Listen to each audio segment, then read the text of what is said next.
कक्षा 10वीं के विद्यार्थी आज क्षितिज पाठ्य पुस्तक की कविता संगतकार करने जा रहे हैं। संगतकार का अर्थ होता है साथ देने वाला। ठीक है बेटा, इस कविता को शुरू करने से पहले हम मंगलेश डबराल जी जो कहना चाहते हैं हम उन पर लक्षित करते हैं।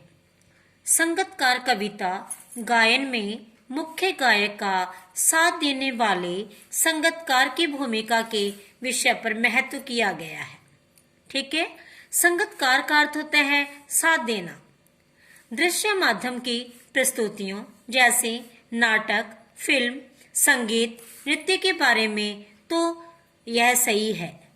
हम समाज और इतिहास में भी ऐसे अनेक प्रसंगों को देख सकते हैं जहां नायक की सफलता में अनेक लोगों ने महत्वपूर्ण भूमिका निर्वाह की है। अर्थात इस कविता का ये उद्देश्य है कि संगतकार कौन होते हैं? साथ देने वाले, सहायता करने वाले, हमें पिछड़ने से बढ़ाने वाले। अब ऐसे व्यक्तियों को देखा जाता है नाटक जगत में, फिल्म जगत में, सिनेमा जगत में, संगीत जगत में, किंतु ऐसे ही साथ देने वाले व्यक्ति समाज और इतिहास से वंचित नहीं हैं। ऐसे हम अनेक प्रसंगों को देख सकते हैं जहां एक प्रमुख नायक या प्रमुख व्यक्ति की सफलता में अनेक लोगों ने महत्वपूर्ण भूमिका का निर्वाह किया होता है। ये कविता उन लोगों के लिए बताई गई है, उन लोगों की संवेदनशीलता पर दर्शाई गई है और ऐसे व्यक्तियों के सदैव हम आभारी हैं, ऋणी हैं। हमारे मंगलेश डबराल जी जो व्यक्ति समाज में सदैव दूसरों की सहायता करने के लिए अपना महत्व न्यौछावर कर देते हैं। उनके सामने अपनी कमजोरी नहीं मान्यता दिखाते हैं किंतु आगे बढ़ नहीं पाते। संगीत की सूक्ष्म समझ और कविता की शैली में कविता को एक नई गति प्रदान की गई है, मानो हम इसे अपने सामने घटित होता देख रहे हैं। कविता संगतकार प्रारंभ है। कक्षा 10वीं के विद्यार्थी ध्यानपूर्वक सुनेंगे। संगतकार का अर्थ होता है साथ देने वाले। संगतकार कौन होता है? जिसका अपना स्वयं का कोई स्वाभिमान नहीं होता, अपना अस्तित्व नहीं होता। उसका अस्तित्व, उसकी पहचान ऐसी होती है बेटा जैसे नींव में गड़े पत्थर के समान। महल तो दिखाई देता है किंतु नींव में पत्थर गड़ा हुआ दिखाई कदापि नहीं देता, जबकि नींव में गड़े पत्थर के कारण ही महल निर्मित होता है। इस कविता में मंगलेश डबराल जी ने एक उदाहरण प्रस्तुत किया है और सदैव उदाहरण वही प्रस्तुत किए जाते हैं जो समाज या लोगों की समझ में शीघ्रता से आ सके। आप और हम सभी सिनेमा जगत से अवगत हैं, भली भांति जानते हैं। देखते हैं संगतकार कविता। मुख्य गायक के चट्टान जैसे भारी स्वर का साथ देती।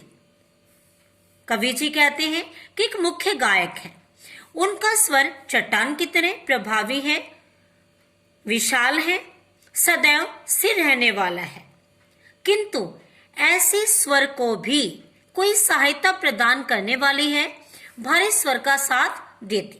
अर्थात मुख्य गायक है, उसका स्वर चट्टान की तरह प्रभावशाली है किंतु उसका भी कोई साथ देने वाली आवाज है।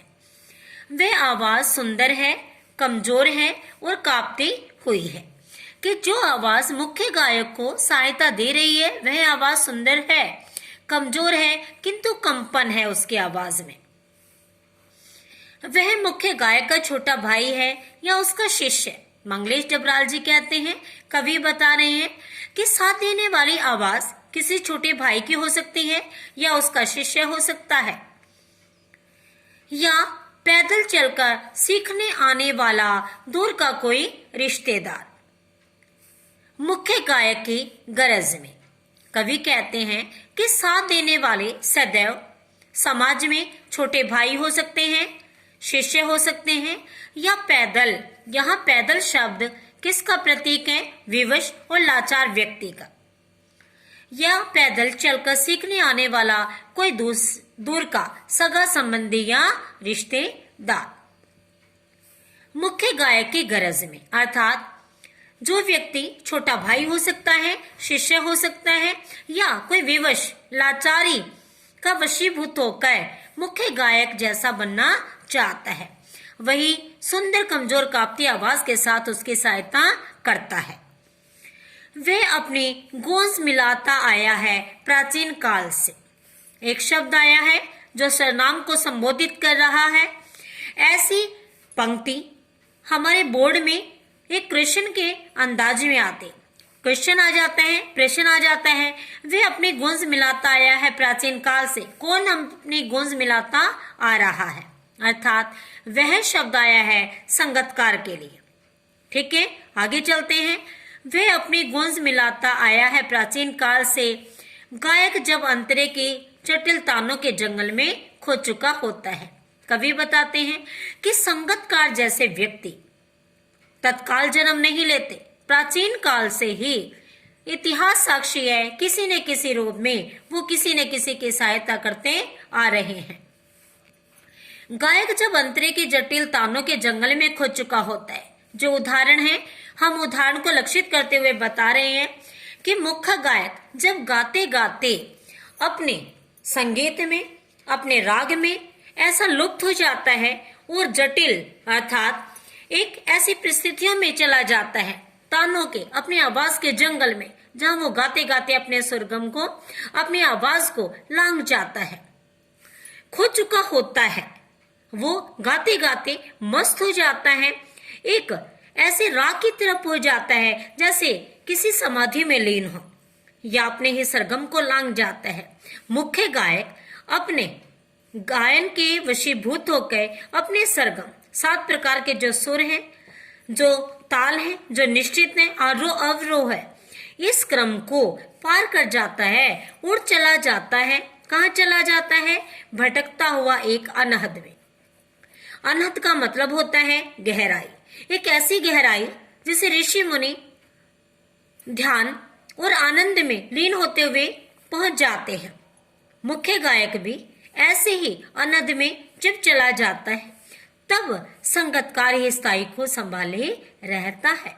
अर्थात जब मुख्य गायक गाते गाते भटक जाता है या गहराई में चला जाता है, संगीत में खो जाता है, उसे अपनी सुध नहीं रहती, उस सुध में, ऐसी स्थिति में संगतकार ही उसकी आवाज को संभालता है, उसके स्थायी, उसकी पंक्तियों को सहारा देता है।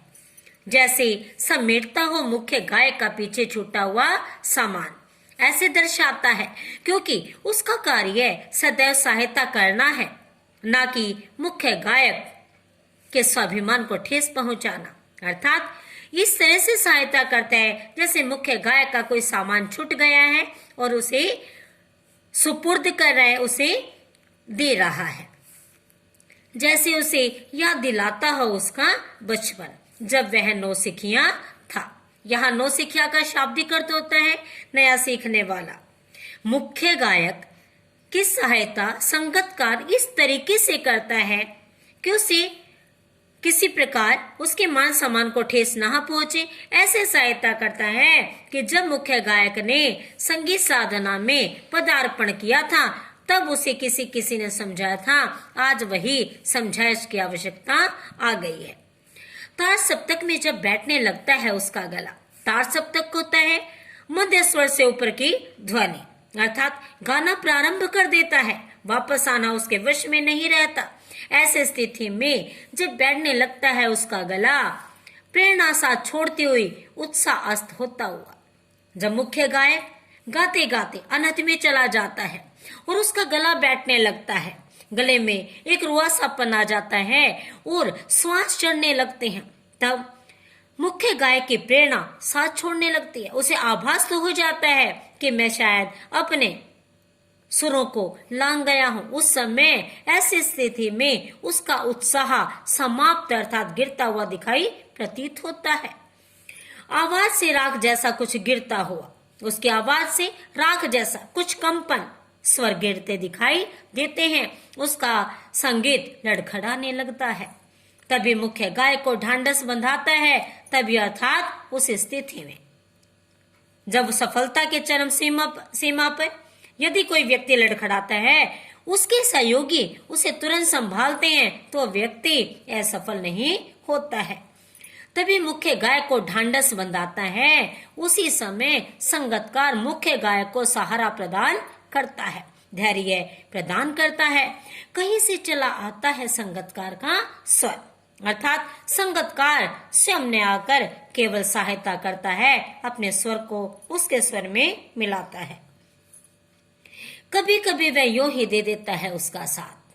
बहुत अच्छी पंक्ति का वर्णन किया है मंगलेश डबराल जी ने कि कभी कभी, वैसे तो कभी कभी बड़ा छोटा शब्द है, लेकिन कभी कभी हमारे जीवन में यही सफलता और असफलता के संकेत बन जाते हैं।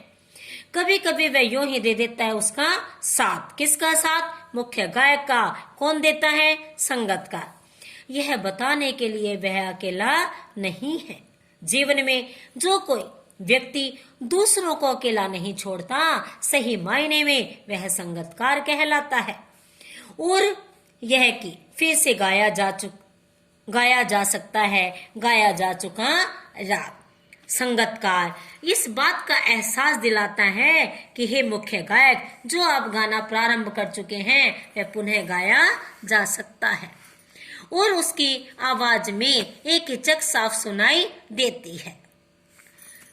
जो सदैव किसी की सहायता के लिए बने होते हैं, संबल देते हैं, उनकी आवाज में हिचक अर्थात झिझक साफ सुनाई देती है। इसका कारण क्या है? उनमें कमजोरी नहीं, उनमें असफलता नहीं, उनमें कुछ कर दिखाने का जज्बा नहीं, ऐसा नहीं।